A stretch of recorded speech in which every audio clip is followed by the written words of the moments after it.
Целта ни е да ви информираме за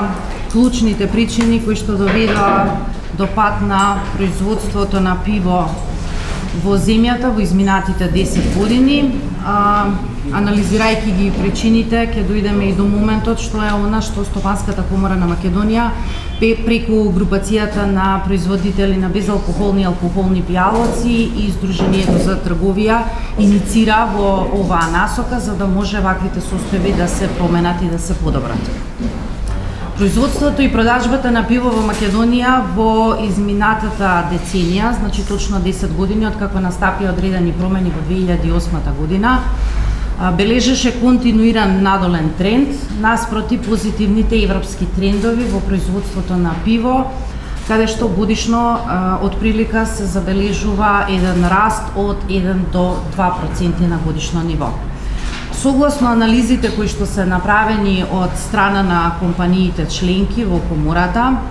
најмногу причините за ваквиот пад се гледаат во три работи. Прво, воведувањето на временското ограничување за продажба на алкохол. Второ е воведувањето на лиценците за продажба на алкохол, кои исто стапија на сила во втората половина на 2008 година. И зголемувањето на акцизата за пиво за 33%, што настапи во 2013 година, кога се зголеми цената на акцизата од 3 на 4 денари по литар по степен алкохолен. Но пред да укажеме на она што беше покренато од страна на комората како иницијатива за подобрување на овие состојби, ќе се осврнам накратко на некои показатели и бројки. Значи, како што напоменав, наспроти трендот во Европа да има раст на оваа индустрија од 1 до 2%, во Македонија забележан е пад, значи во потрошувачката на пиво од 33 литри по глава на жител, што како параметар е забележан во 2008 година, на 28 литри по глава на жител во изминатите 4-5 години. Македонија има најмала потрошувачка на пиво по жител во цела Европа и многу пошироко. Само за пример, а може да се види и од слайдовите позади мене, во Бугарија и во Романија годишно во просек се конзумираат по 75 литри пиво по жител, во Хрватска над 81 литар, во Австрија и во Германија потрошувачката на пиво надминува 95 литри по глава на жител, а рекордер во Европа е Чешка, каде конзумацијата на пиво по глава на жител изнесува 140 литри. Податоците говорат дека во 2008 година вкупната потрошувачка на пиво во земјата изнесувала 680.000 хектолитри, со тоа што сега во овој момент најоптимистичките проекции и прогнози на компаниите од оваа индустрија се дека ќе се дојде до потрошувачка на пиво од околу 570.000 хектолитри, што во просек е потрошувачка која е забележана во последните 4 до 5 години. Овие податоци јасно укажуваат на тоа дека потрошувачката на пиво на годишно ниво се намалила за околу 110.000 хектолитри, што представува пад во оваа индустрија од 16%. Како што напоменав за причините, првите три причини, значи за ваквите состојби, прво го наведов делот за воведување на законското ограничување во продажбата на алкохол. Имено Стопанската комора на Македонија преку групацијата и преку Сдруженијето за трговија уште во месец март оваа година иницираше дека е потребно да се направат измени во Законот за трговија, да се укине временското ограничување за продажба на алкохол, што беше прифатено на големо задоволство од страна и на производителите на алкохолни пијалаци во земјата и од страна на трговците на мало. Но остана еден втор дел неразрешен во оваа иницијатива која покренавме, а тоа е потребата за поседување на лиценци за продажба на алкохол. Имено, се уште постои во законското решение потребата за поседување на вакви лиценци, иако генерално во земјите во Европа и многу пошироко ваквата мерка се става на располагање во услови кога се има многу висока конзумација на алкохол во земјата, што не е случај и со Македонија. Високите трошоци за издавање на овие лиценци представуваат големо финансиско оптоварување за деловните субјекти и податоците говорат дека со воведувањето на лиценците за продажба на алкохол од 2008 година, некаде над 5500 трговски објекти од вкупно регистрирани 13.000 трговски објекти кои што продаваат вакви производи, од таа година кога се вовеле лиценците престанале веќе да вршат продажба на алкохол, што значи дека се намалил вкупниот промет на трговијата во мало. Загубата кај овие трговски субјекти е голема, бидејќи 60% од прометот кој што го остварувале се должи токму на продажбата на алкохол. За продолжување на лиценците, согласно постојното законско решение, трговецот е должен да плати надоместок од 5000 денари по продажен објект, доколку има 3 продажни објекти, или 15.000 денари за секој продажен објект, доколку има над 3 продажни објекти, и околу 0,05% од вкупниот приход кој го остварува трговскиот субјект.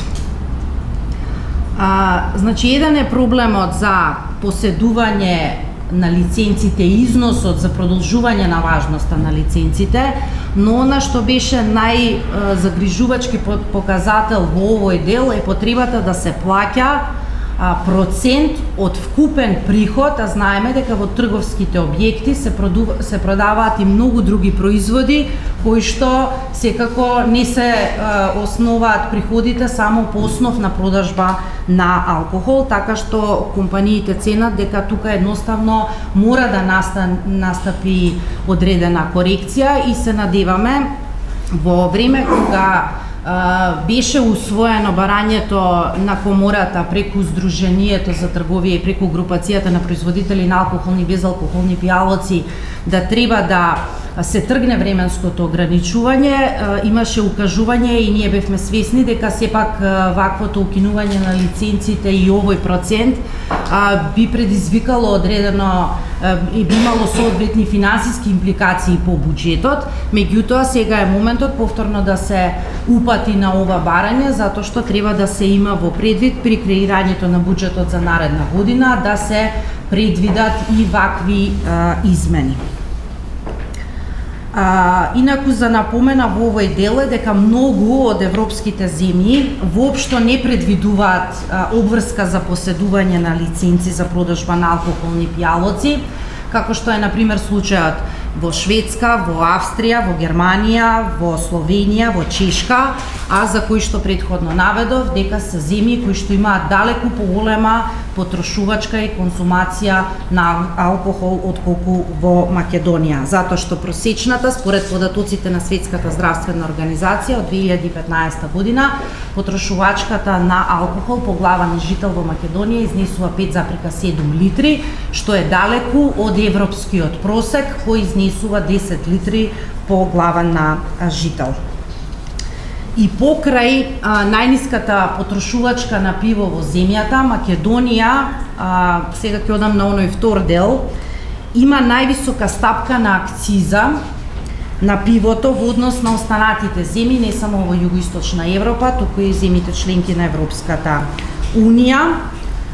За разлика од Македонија, каде акцизата на пивото со 5 степени алкохол изнесува 32,5 евра по хектолитар, во Романија, например, таа изнесува само 8,6 евра по хектолитар, во Германија 9,44 евра по хектолитар, во Хрватска 25,89 евра по хектолитар. Помеѓу другото, бидејќи Македонија може да видите и од графиконот, има навистина драстично повисока акциза во однос на останатите земји кои што се и поголеми конзументи на алкохол. Македонија има и повисока акциза во однос на минималниот дозволен праг на акциза што треба да го почитуваат земјите согласно директивата на Европската комисија 9284, која изнесува 1,87 евра хектолитар по алкохолен степен, додека во Македонија тој износ е 6,5 евра по хектолитар за 1 степен алкохолен, што значи дека 3,5 пати е поголем износот на акцизата во однос на минимално пропишаниот праг со ова европска директива. Пресметките на компаниите јасно покажуваат дека доколку не постоеше временското ограничување за продажба на алкохол и доколку не настапеше промена во износот на и покачувањето на акцизата, во тој случај дека домашната индустрија за производство на пиво ќе го континуирано ќе го одржаше она ниво на раст од 1,5 до 1,8% на годишно ниво, и само согласно сите нивни пресметки во 5 години, значи почнувајќи од 2009 до 2014 година, на државата тоа ќе донесеше дополнителни 23 до 30 милиони евра дополнителен приход по основ на акциза, како и по основ на ДДВ од продажбата на пивото во земјата. Воедно треба да се земат во предвид и показателите од Светската здравствена организација, кои упатуваат на тоа дека високите акцизи за алкохолните пијалоци, вклучувајќи го тука и пивото, придонесуваат да се зголемува нерегистрираното производство и со самото тоа и нелегалната трговија на алкохол во земјата, што предизвикува штета, според Светската здравствена организација, не само на производителите и на трговците, и на државата по основ на намалени приходи, но и на општеството во целина. Затоа иницијативата која што ја покренавме последно, бидејќи законот за акцизи беше поставен на ЕНЕР кон крајот на минатиот месец, Групацијата за производство на алкохолни и безалкохолни пијалоци покрајна иницијатива акцизата повторно да се врати на оно старото решение, значи наместо сегашните 4 да изнесува 3 денари за литар по алкохолен степен. Намалувањето, односно враќањето на акцизата од 4 на 3 денари ќе донесе повеќе придобивки и за државата и за компаниите, и тоа пред се во делот на зголемени даночни приходи, бидејќи анализите на производителите на пиво јасно укажуваат на тоа дека во догледно време, значи во период во наредни 3 години, за очекување е дека со тоа што цената на пивото ради намалената акциза би било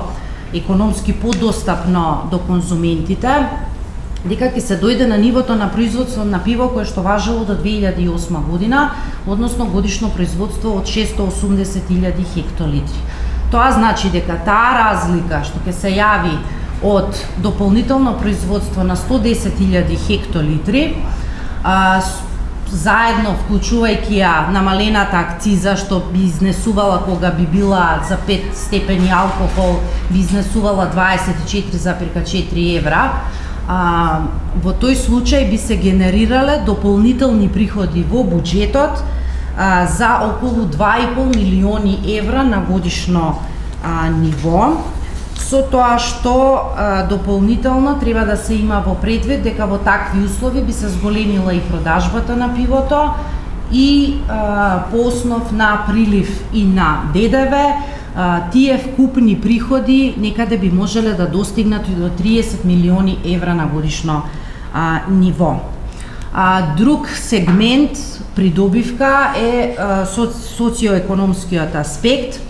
односно пивската индустрија е значајна за обезбедување на работа во повеќе за повеќе илјади добавувачи со кои што производителите соработуваат.